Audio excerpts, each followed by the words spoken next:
All right, good to see you again, trombonies. Mr. Malone here. I hope that the practicing is going well and you guys are starting to find some success with this. Today we're going to kind of review the things we went through in the last video a little bit, and then review the things that you guys have been doing in class, and just kind of touch base and see how things are going. So we're going to start the way we should always start our practice sessions, which is with a little mouthpiece work. Okay, as we talked about the other day, mouthpiece playing is one of the most critical things to be able to do to get you ready to actually play the trombone. Okay, so anytime we're getting ready to start playing, we want to kind of go through a review, make sure that we're kind of ready to go, and we've got all the things we need to be successful. So that starts with really good posture. So if you remember, we talked about that means when you're playing a wind instrument, sitting up nice and tall, we're up on the edge of the seat, our feet are flat on the floor, our shoulders are kind of back and down, okay? We never ever want to kind of hunch down and do one of these, right? And why is that? Well, there's kind of two main reasons. One is, when you're playing a wind instrument, one of the most important things you need is air. So physically, it is super important that we're able to get all the air in and out of our body that we can. Okay, so imagine that you're outside, beautiful summer day, you're playing with the garden hose, you turn it on, the hose, water's shooting through the hose, no problem. As soon as you start to squeeze that hose or bend it a little bit, what happens? The water slows down, and then it might actually stop altogether if you squeeze far enough, right? Same thing is true here. We have a hose in our body, it's our windpipe or our trachea, and that's what takes the air from our lungs out our mouth, okay? And if we're sitting down and doing one of these, what we're doing is we're crunching that up, and it's taking that hose and squishing it, okay? And that's going to make it hard for the air to get out. So physically, it's super important we play with good posture so we can always have the air we need to play. And then the other reason is just visually. Imagine you get to your first concert, you're getting ready to go, getting ready to play, and all of a sudden, you sit down and you're like, oh, okay, let's do this. Right? What do you think mom and dad are going to think? They're going to think, wow, they don't seem very interested. I don't think this is going to go well, right? You've heard the saying, don't judge a book by its cover. People say that because people do it all the time. So you want to project physically what it is you want people to think about what you're about to do. If I came in, for your first video and I was like, okay, guys, this is going to be great. Trombone's awesome. Let's do this. Woo. Okay? My body language is not suggesting this is an exciting thing, right? But by sitting up tall, great posture, we're about to tell our audience, hey, I'm excited about what's about to happen here, and you should be excited too, okay? So want to make sure that we're always playing with great posture. All right, now that we've got that, we're going to do a little buzzing on the mouthpiece. And what we're going to do today is I'm going to buzz for 4 counts, and then you're going to repeat what I do, all right? And your job is to try and repeat exactly what I do. So if I buzz high, you buzz high. If I buzz low, you buzz low. It's just a little call and response, okay? First time we do it, you'll feel a little lost, but you'll pick it up real quick, and then you can go back and try it again on the video, okay? Here we go. So we're going to wet our lips. We think, get our lips in the right shape, okay? 2 fingers and a thumb on the mouthpiece. I'm going to start my metronome just so we keep a nice steady pulse. That's always a great way to practice. And then I'll buzz first, and then you'll repeat after me what you hear. Here we go.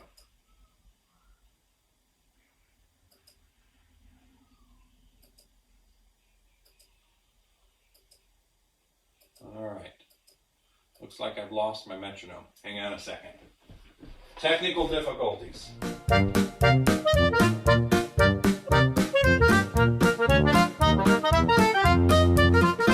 right. Nothing to see here, people. My computer's on the other side of the room, so if I move my mouse the wrong way, I move off the button, trouble ensues. Here we go. I think we got it. 1, 2, here I go. Oh,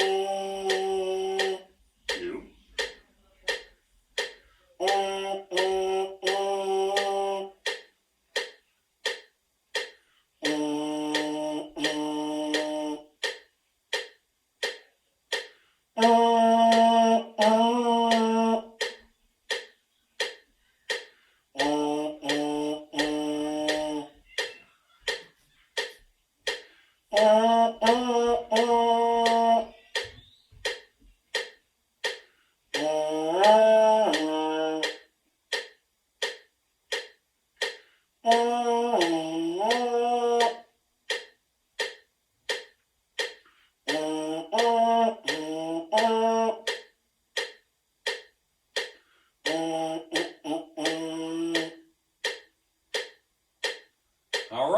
Nice job. Off to a good start. Now just again, a few reminders, okay, as we're trying to change pitch on the mouthpiece, how do we play low sounds? There were two things we talked about being able to do. Kind of run through them in your head. Slow means low, right? So slower air, more relaxed embouchure. And then the opposite is true for high notes, a little firmer embouchure and faster airspeed. So those are the two things that we're trying to control as we're going through those mouthpiece exercises. Okay, so you can kind of work through that. And then we've got our siren, we've got our bungee, and we've got our roller coaster. Okay, all exercises that you want to work through. Remember the siren's low to high to low, like this.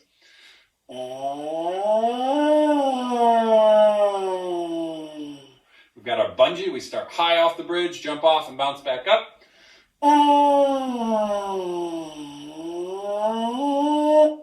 And then our roller coaster.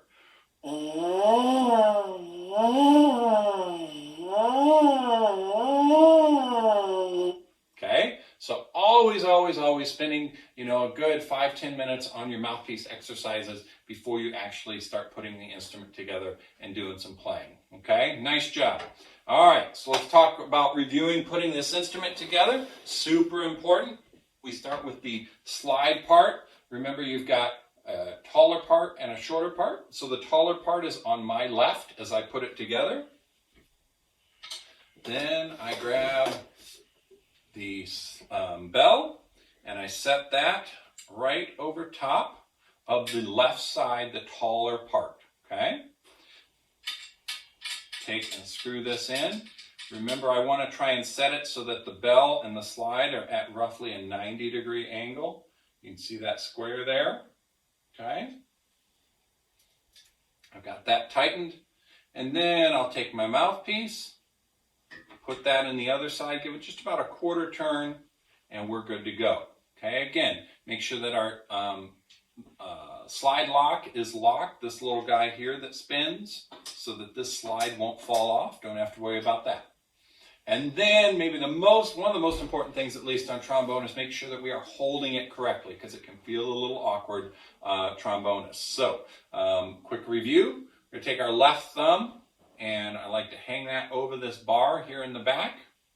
Okay? My first finger goes straight across to the mouthpiece, or at least as far as it will get. Some of your fingers might not get all the way, and that's okay. I've got two fingers that go between these two little bars, and then my pinky under the slide bar there. So we want to look like that. Okay? Then when we get ready to play, we're going to bring our right hand into the mix.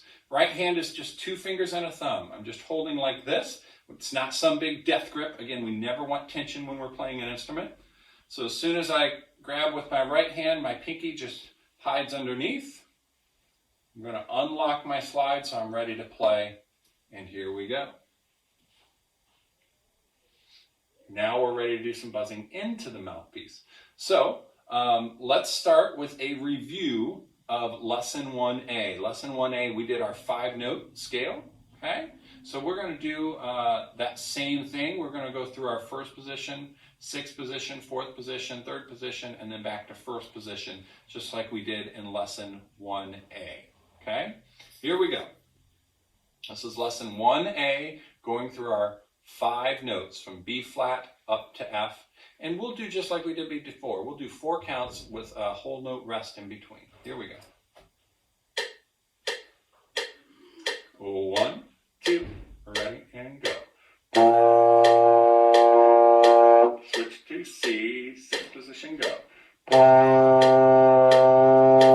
4th position, D, ready, and go. 3rd position, E flat, ready, and go. 1st position, F, ready, and go.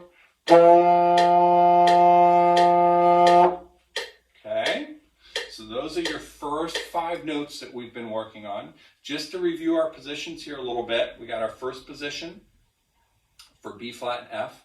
Our 6th position, remember that's about as far as your little 6th grade arms are probably going to reach for most of you. Okay, there's your 6th position, C. D, we're going to bring that slide in until it's about even with the bell. Third position, E flat, we're going to bring our fingers just past the bell a little tiny bit. That's that third position. And then back to first position for the F. Okay? So there's a little kind of refresher about where those positions are. All right? So that's your lesson 1A. Hopefully you guys have been working through that. Today I want to spend a little time on lesson 1B, and we're going to try these songs here together. Real quick before I forget, because I think I forgot on the last video, but your code word, your magic code word for today is poodle. Poodle, okay? So don't forget that poodle, like the little yappy dog, right? All right, so here we go. Lesson 1B, we're going to go ahead and do our let's practice. So if you notice, you've got two sides here. You've got, it says ask your teacher which one to practice. You've got some higher notes on the left, and then you've got some lower notes on the right side, okay? You're already finding out, some of you are like, man, I'm great at high notes, but low notes are hard. Or the opposite, some of you go, man, low notes, piece of cake. I'll play B flats and C's all day, but F is a lot harder for me.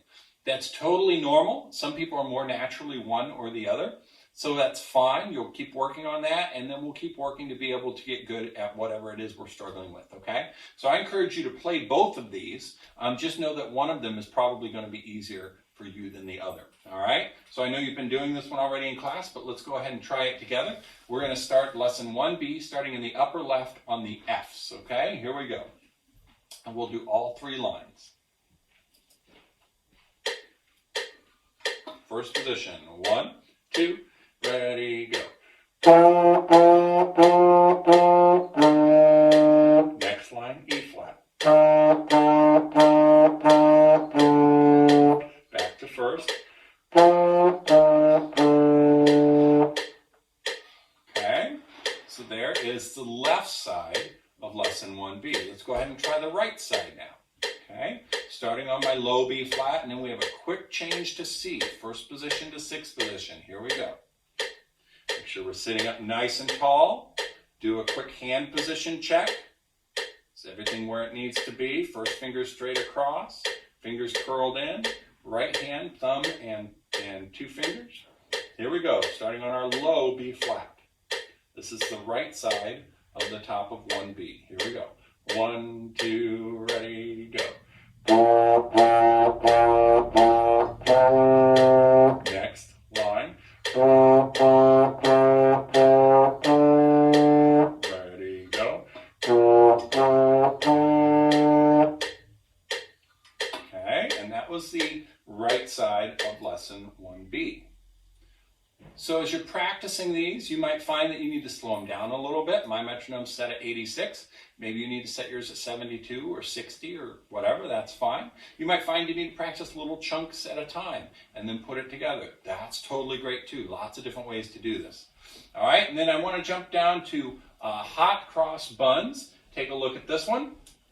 It's one of my favorites, right? Hot cross buns is a classic. So we're going to do this with 2 counts on each of our notes at the beginning, so it's not too super fast to start. So I'll go ahead and just play it through once, and you can kind of play along if you like, but if not, you can just use this as a good way to practice, okay? The most important thing as we're going through these today is that you're really, really listening and saying, am I matching the right pitch that I'm hearing, okay? So we're using the most important tools ever created for assessing music, and that's one on either side of your head, your ears. You're always using those and going, am I really matching what it is I'm hearing, okay? Here we go. Hot cross buns. 1, 2, ready, go.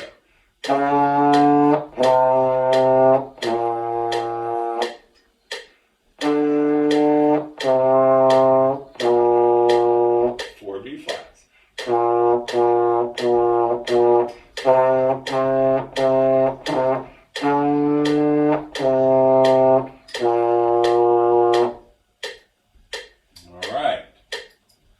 So the great news about the hot cross buns is you notice it's very repetitive, right? Which means the D, C, B flat, that happens 3 times. So once you get that down, you've got most of the song. So it's really not as hard as it looks. It looks really long, but it's not bad, okay? So let's review real quick your goals for the week. Buzzing exercises, which we went over, making sure we're holding the trombone correctly, right? And we've talked left hand and right hand on that. We've reminded you of that quite a bit. We've got our low B flats and our high Fs. One will be easier for you than the other, but continue to work towards the one that's maybe a little bit more difficult. You want to make sure you're practicing your songs on this page and still on 1A as well. And then always good posture. So we make sure, number one, we physically have all the air we need to be able to play. And number two, we visually look like what it is we want to sound like. Okay? You guys are off to a great start. Congratulations. Keep it up. This is just like anything else. There's going to be times you get frustrated. You're like, oh my gosh, I can't do this. But just think back to where you were just a week or so ago, and you probably are already seeing progress. So keep it up. So excited for what you've done so far, and we will see you in the next video.